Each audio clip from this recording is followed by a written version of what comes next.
अधीश आज कई महीनों बाद एक बार फिर मंदार में अपने कमरे में लेटा हुआ था। बीते कुछ महीने उसकी आंखों के सामने किसी चलचित्र की भांति घूम रहे थे। जिस तरह वो प्रकाश नगर सिर्फ ललिता और विशाखा का पता लगाने गया था, और वहां जाने के बाद उसे राजनगर जाना पड़ा। हालांकि वो राजनगर एक मजबूरी के तहत गया था, लेकिन लौटते समय बहुत कुछ हासिल करके लौटा था। जो भी होता है भले के लिए ही होता है, अधीश ने सोचा, और करवट बदलकर सोने की कोशिश करने लगा। अचानक उसके सर में तेज दर्द उठा, जैसे किसी भारी हथौड़े से उसके सर पर वार किया गया हो। उसने आंखें खोल दी, लेकिन आसपास कोई भी नहीं था। कैसा था ये दर्द, और अधीश को क्यों महसूस हुआ? क्या उसके जीवन में कोई और कठिनाई आने वाली थी?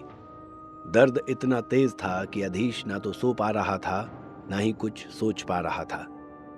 वो दोनों हाथों से अपना सर थामकर पलंग पर बैठ गया। थोड़ी ही देर बाद उसकी आंखें लग गईं। सुबह जब वो उठा तो दर्द का एहसास बिल्कुल गायब हो चुका था, जैसे कि कल रात को ये दर्द हुआ ही ना हो। यहाँ तक कि उसे ये भी याद नहीं था कि उसकी नींद कैसे लग गई थी। अधीश ने इस विचार को अपने दिमाग से निकाला और पूरे दिन की योजना बनाने लगा। आज मांत्रिक बम्मन की नियुक्ति के बारे में फैसला करने के लिए सभा बुलाई जानी थी। इसकी अधीश को अधिक चिंता नहीं थी। वो जानता था कि गुरु सूर्यभान की बात को कोई भी टाल नहीं सकता। ये सभा बस एक औपचारिकता है।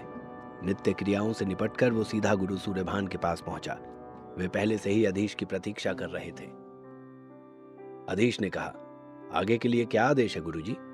गुरु सूर्यभान बोले, मैं तो तुमसे हमेशा ही एक ही बात कहता हूं, अपनी शक्तियों को बढ़ाओ। तुम्हें अब तीसरी श्रेणी के बचे हुए मंत्रों को विकसित करने के अलावा अगले स्तर के लिए तैयारी करनी है। फिर अंधकार नेत्र के लिए भी तो। गुरुजी ने अपनी बात अधूरी छोड़ दी थी, लेकिन अधीश समझ गया। गुरु सूर्यभान ने उससे वादा किया था कि यदि वो चौथी श्रेणी तक पहुंच गया तो वे उसे अंधकार नेत्र मंत्र देंगे। अब तो गुरु सूर्यभान के पास उसका उन्नत रूप मौजूद था। एक बार अधीश ने गुरुजी के माथे की ओर देखा। तीसरे नेत्र को देखते ही उसके शरीर में एक बिजली सी दौड़ गई। उसने कहा, ठीक है गुरुजी, मैं अपनी तरफ से पूरी कोशिश करूंगा। गुरु सूर्यभान ने उसे जाने की आज्ञा दे दी और खुद सभा के लिए निकल पड़ा। वापस आते हुए अधीश की नजर पारसदेव के भवन पर पड़ी, जो गुरु सूर्यभान के भवन के पास ही स्थित था, जो कि अब खाली पड़ा था। अचानक ही उसके मन में पारसदेव की बात कौंध गई। तुम विक्रम से मेरा बदला जरूर लेना अधीश, उसने पारसदेव से वादा किया था। अधीश ने मन ही मन अपना वादा दोहराया। न जाने आप इस समय कहाँ होंगे, लेकिन मैं आपसे किया वादा जरूर पूरा करूंगा गुरु पारसदेव। सभा का निर्णय वही निकला जिसकी अधीश को उम्मीद थी। हालांकि बम्मन को भी गुरु सूर्यभान की ही तरह चुने हुए असामान्य छात्रों को ही सिखाने का मौका दिया गया था, लेकिन वो बहुत खुश था। मांत्रिक बम्मन ने एक बार फिर आकर अधीश को धन्यवाद कहा तो अधीश बोला, अब तो आप मेरे शिक्षकों में शामिल हो चुके हैं। आज से मैं भी आपका शिष्य हूं। मांत्रिक बम्मन ये सुनकर गदगद हो गया। उसने अधीश से कहा, आज से आप मुझे अपना मित्र समझिए मांत्रिक अधीश। फिर उसने यहां वहां देखा और पूछा, क्या काल विजय के सदस्यों की मंदार से भी कोई शत्रुता है? अधीश चौंक पड़ा। बम्मन अचानक ये सवाल क्यों पूछ रहा था, लेकिन अब उस पर शक करना बेमानी था। अधीश बोला, काल विजय ने खुद मंदार पर हमला किया था और वो गुरु सूर्यभान के हाथों मारा गया। और मेरी कहानी तो आपको पता ही है। बम्मन ने पूछा, तो क्या वे मंदार पर हमला करने की योजना बना रहे हैं? अधीश ने कहा, यह तो मुझे नहीं पता। बम्मन सर हिलाते हुए वहां से चला गया। उसने आगे कुछ भी पूछा नहीं, लेकिन अधीश को समझ में नहीं आया कि बम्मन ये सब क्यों पूछ रहा था। फिर भी वो एक बात अच्छी तरह से जानता था कि बम्मन सूचनाएं हासिल करने में बहुत कुशल है। जरूर उसने कहीं ना कहीं ऐसी कोई बात सुनी है। कहीं शुकमान का संबंध तो नहीं है इस बात से, अधीश ने सोचा। लेकिन उसे इस बारे में ज्यादा पता लगाने की जरूरत नहीं पड़ी। मंदार के छात्रों के बीच इस बारे में चर्चा चल रही थी। यहां तक कि शाम को खुद विशाखा ने आकर अधीश को ये बात बता दी। अधीश जी, आपको पता है शुकमान जी इतने महीनों से कहाँ हैं? अधीश ने नकार में सर हिला दिया तो विशाखा बोली, वे विक्रम पर नजर रख रहे हैं और काल विजय के लोगों की एक एक सूचना यहाँ भेज रहे हैं। ओह, तो ये बात है। लेकिन कैसी सूचना विशाखा? अधीश ने पूछा। विशाखा ने यहां वहां देखा और धीमे स्वर में बोली, सभी कह रहे हैं कि। विशाखा कुछ कहते कहते अचानक चुप हो गई। अधीश ने कहा। बताओ विशाखा, क्या कह रहे हैं सभी? विशाखा ने हिचकिचाते हुए जवाब दिया।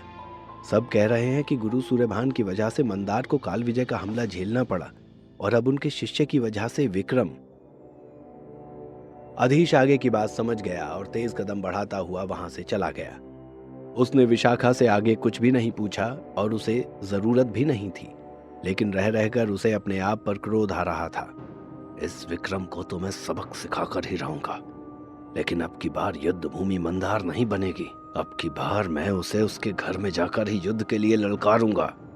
संकल्प करते हुए अधीश की मुट्ठियां कस गईं।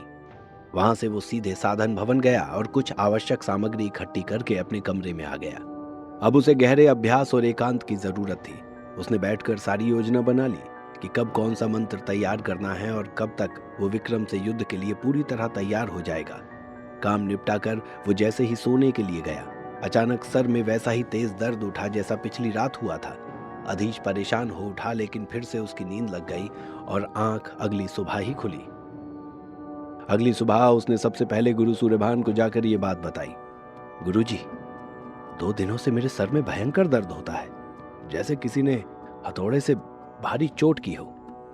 फिर अचानक मेरी चेतना नींद में डूब जाती है। ये सामान्य दर्द नहीं है। गुरु सूर्यभान उसकी बात सुनकर घबरा गए। आज अधीश ने पहली बार उन्हें इस तरह डरा हुआ देखा था। ऐसी घबराहट के निशान तो उनके चेहरे पर उस समय भी नहीं आए थे जब आंतरिक तपन और मदन ने उन्हें लगभग हरा ही दिया था। उसने बेसब्री से पूछा, क्या हुआ गुरुजी? आप इस तरह घबरा क्यों गए हैं? गुरु सूर्यभान ने कहा, कुछ नहीं बेटे, तुम मेरे साथ चलो। गुरु सूर्यभान उसे लेकर वैद्यशाला पहुंचे। मंदार के सर्वश्रेष्ठ वैद्य और तांत्रिक कर्णदेव के पास जाकर गुरु सूर्यभान ने सारी बात बताई। ये सुनकर कर्णदेव के चेहरे पर भी कुछ कुछ वैसे ही भाव उभरे। अधीश वैद्य कर्णदेव से दूसरी या तीसरी बार ही मिल रहा था, लेकिन उनकी घबराहट देखकर वो भी घबरा गया। जरूर कोई गंभीर बात है, अधीश ने सोचा।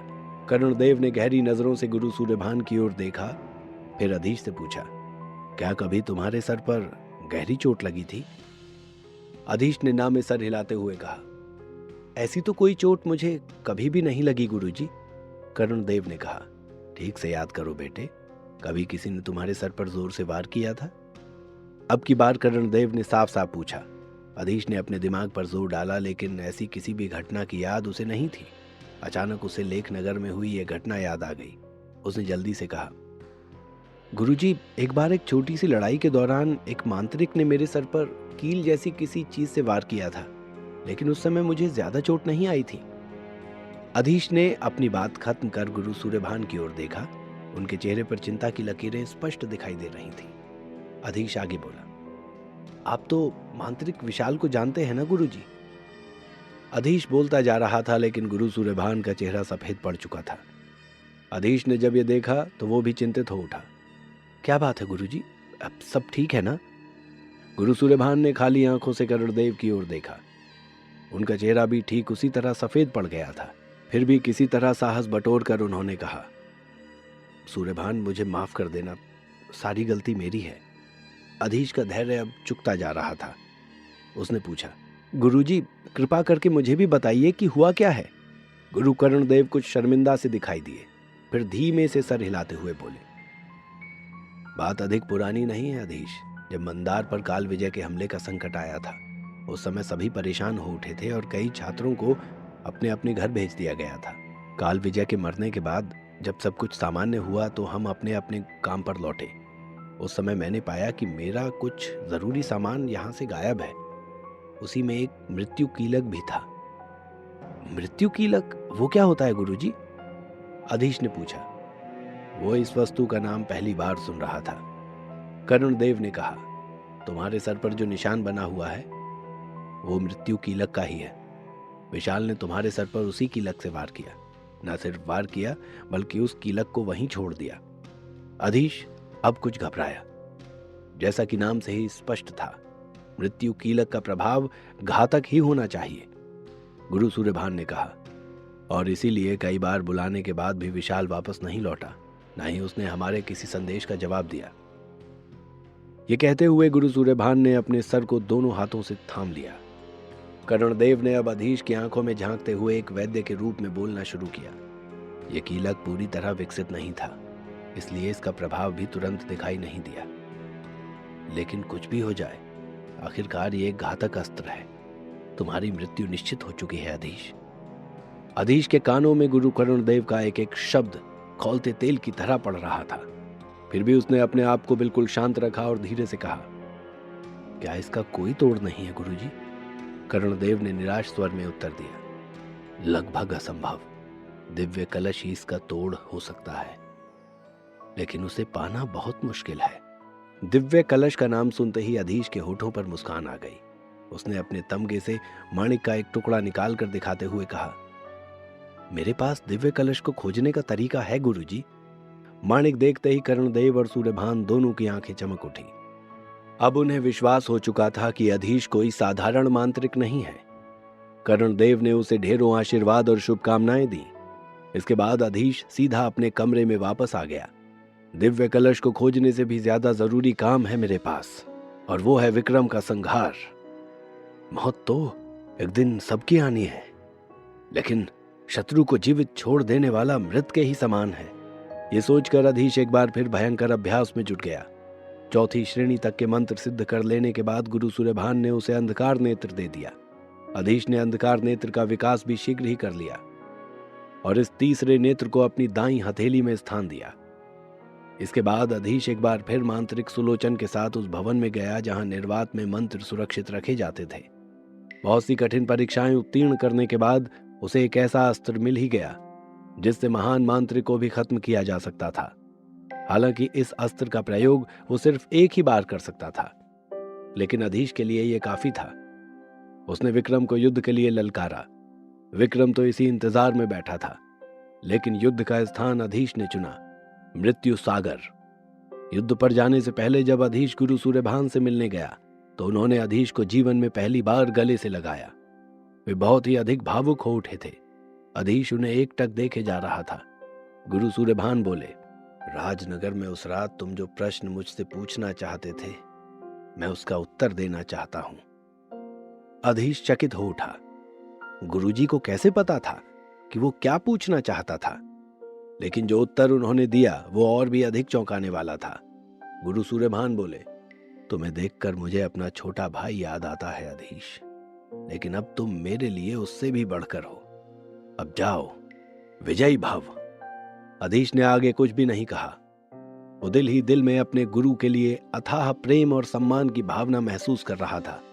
उसने गुरु सूर्यभान के पैरों पर अपना सर रख दिया और वहां से निकल पड़ा मृत्यु सागर की ओर। दो महारथियों के बीच एक घमासान युद्ध होने जा रहा था। ये किसी का अंत था और किसी की शुरुआत, लेकिन अधीश तो खुद ही अपनी मौत से लड़ रहा था। क्या वो दोनों युद्धों में विजयी हो सकेगा? क्या मृत्यु से कभी कोई बच सका है? ये तो समय ही बताएगा कि किसकी जीत होगी और किसकी हार। जानने के लिए सुनते रहिए द मैजिशियंस सीक्रेट, सिर्फ और सिर्फ पॉकेट एफएम पर।